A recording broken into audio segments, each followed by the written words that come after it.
Babar en famille.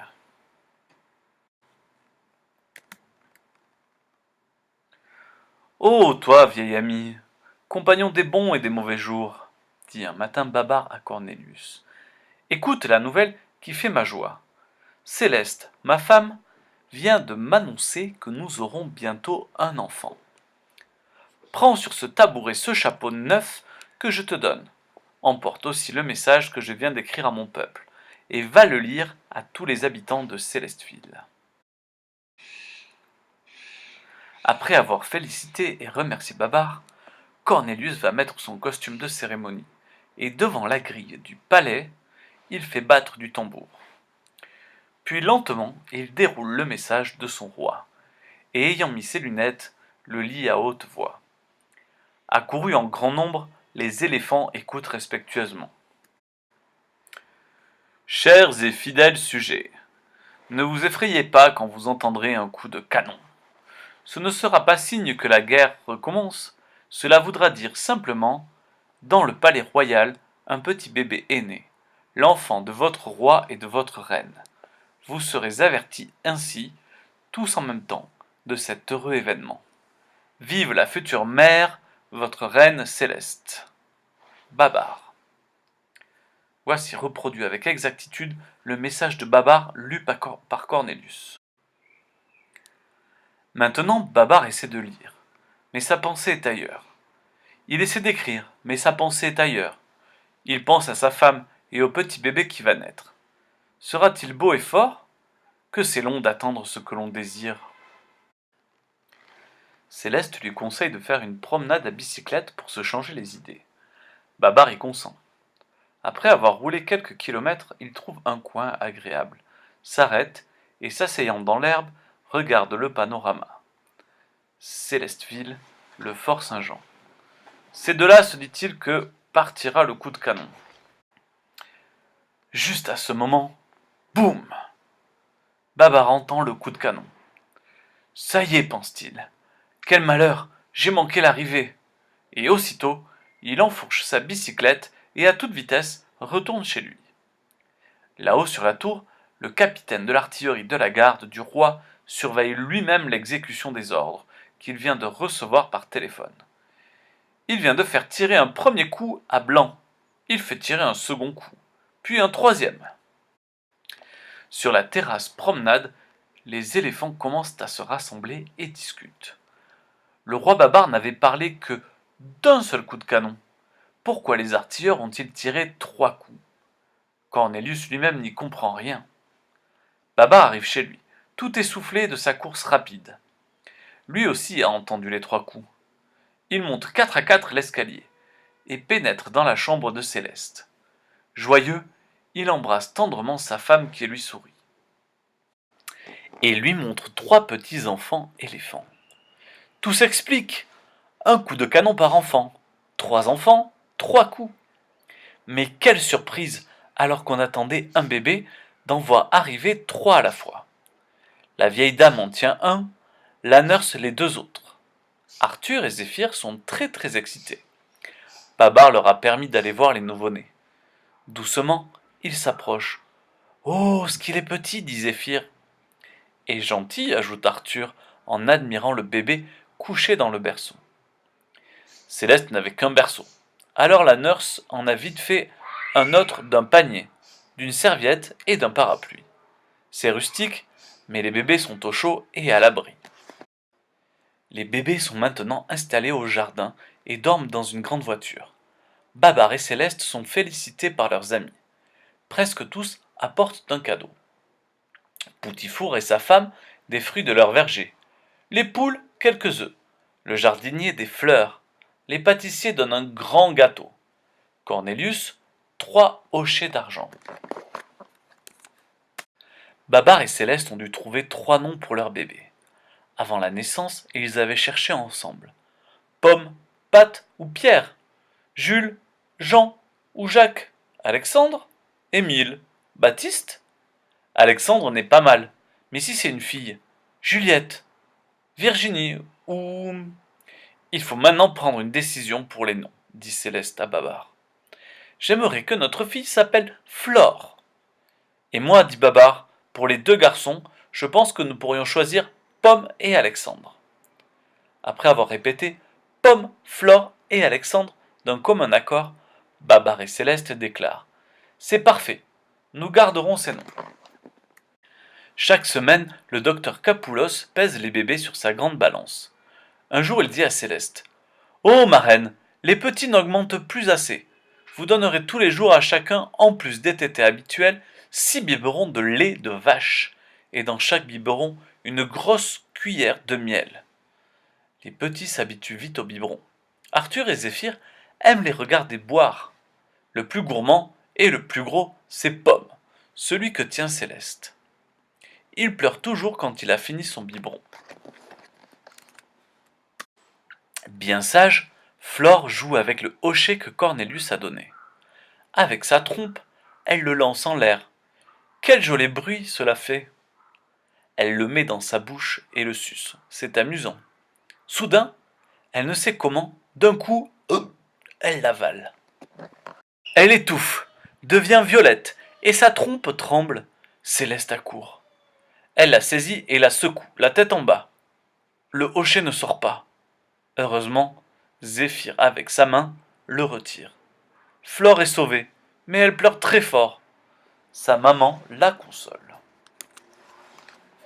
Maintenant, les enfants commencent à jouer dans leur grande chambre claire. Souvent, Babar vient s'amuser avec eux. Aujourd'hui, il a assis Pomme sur sa trompe et le fait monter et descendre. C'est le jeu de Hop la trompe. Au bout de cette défense, Cornelius a installé une balançoire. Doucement, Arthur pousse Alexandre.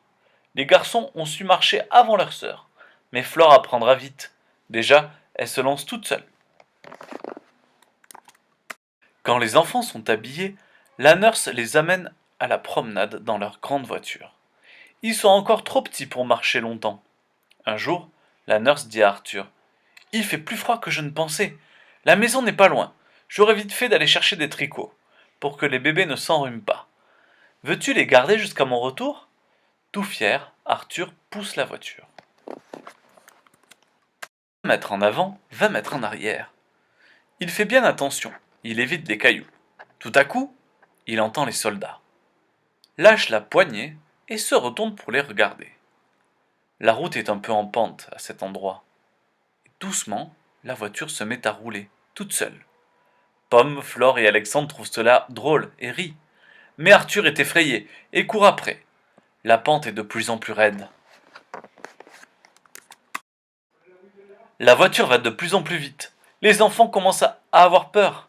Arthur continue à courir de toutes ses forces. La nurse est revenue avec les tricots et court aussi le cœur serré. C'est que maintenant le danger est grand. Un peu plus bas, la route tourne et longe un ravin profond. Il faut rattraper la voiture avant le tournant, sinon elle continuera tout droit, et alors, ce sera l'accident. Martha, la tortue qui se promenait par là, a tout vu et compris la situation. Sur ses courtes pattes, elle se dépêche. Elle réussit à se jeter sous les roues au moment même où la voiture allait tomber dans le précipice. Arrêtée brusquement en pleine vitesse, la voiture cabre et manque faire la culbute. Sous le choc, Pomme et Flore sont renversées dans la capote et retenues par elle, mais le pauvre Alexandre est projeté en avant. La nurse pousse un cri et le lapin se sauve. Monsieur et Madame Écureuil ont aussi entendu le grand cri de la nurse, et un instant après, un bruit de feuilles froissées, de branches cassées au-dessus d'eux, à gauche. Ensemble, ils lèvent les yeux et aperçoivent la tête d'un petit éléphant qui crie: Maman, Alessandre a fait poum! Maman, a fait poum, Alessandre! Courage, petit éléphant, ne lâche pas, nous arrivons, crient les écureuils. Balance-toi un peu et tâche de mettre le pied sur la grosse branche. Nous sommes là, n'aie pas peur, nous t'aiderons. La manœuvre ayant réussi, Monsieur Écureuil commande: Tiens-toi fort à ma queue et pour l'équilibre, agite tes grandes oreilles. Attention, suis-moi, tu te reposeras quand tu seras à l'abri chez nous. Quelques instants plus tard, en sûreté dans le logis des écureuils, Alexandre se remet de ses émotions. Quelle chance il a eu de tomber sur les arbres et de trouver des amis complaisants. Il aurait pu se faire si mal. Maintenant, il voudrait aller rassurer sa maman. Mais comment descendre le long du tronc? C'est tout lisse et c'est bien haut. Une grande girafe se promenait par là.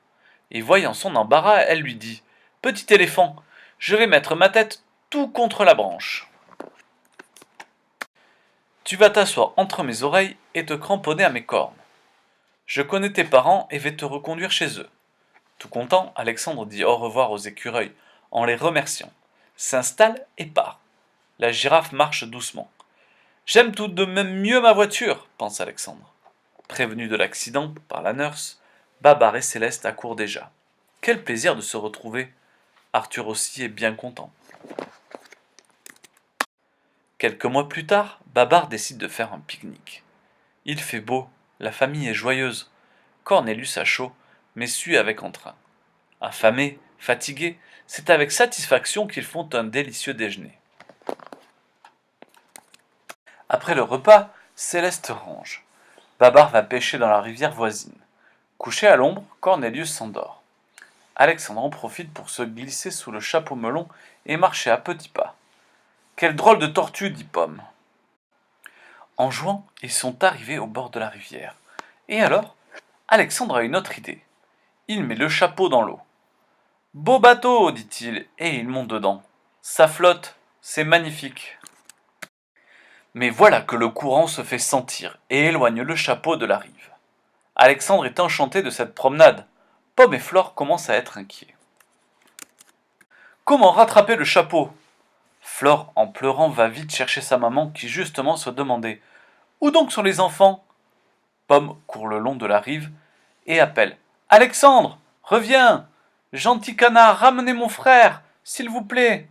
Mais les canards s'envolent et tout d'un coup, Pomme pousse un grand cri: Le crocodile! Le crocodile! Alexandre se retourne. Oh papa, gémit-il. Babar pêchait tranquillement. Il pensait que les enfants jouaient, mais en attendant cette petite voix angoissée, il comprend que c'est grave. Il se lève et gronde de colère en apercevant ce brigand de crocodile.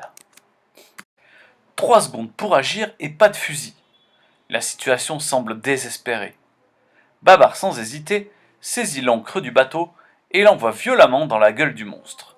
Celui-ci, attrapé comme un petit poisson, de rage, donne un terrible coup de queue. Pris dans le remous, le chapeau coule et Alexandre tombe à l'eau. Babar plonge et cherche avec sa trompe. Il sent quelque chose. Joie! C'est l'oreille d'Alexandre! Il a tôt fait de le ramener à l'air et de le ranimer. Quant au crocodile, il nage comme un fou, mais il ne peut se débarrasser ni de l'ancre ni du bateau. Les oiseaux entourent Babar et Alexandre, tout trempés. Auriez-vous l'obligeance, leur demande Babar, d'aller rassurer la reine céleste et la prier de rentrer vite à la maison, nous faire préparer des vêtements secs et des boissons chaudes. Et vous les petits canards, ajoute-t-il, vous seriez très gentils de plonger et de rapporter la couronne et le chapeau restés au fond de l'eau. C'est avec joie qu'Alexandre embrasse sa maman. Celle-ci, après l'avoir lavé, le réchauffe en le frottant dur. Puis elle le couche dans son lit et lui met 2 épaisses couvertures. Arthur, Zéphyr, Pomme et Flore sont encore tout émus.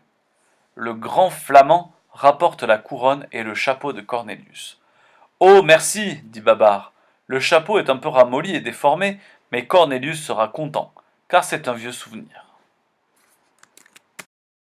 Maintenant tout le monde dort. Babar et Céleste vont aller se coucher aussi. Ils retrouvent peu à peu le calme après tant d'émotions. Vraiment, ce n'est pas facile d'élever des enfants, dit Babar, mais comme ils sont gentils, je ne saurais plus m'en passer.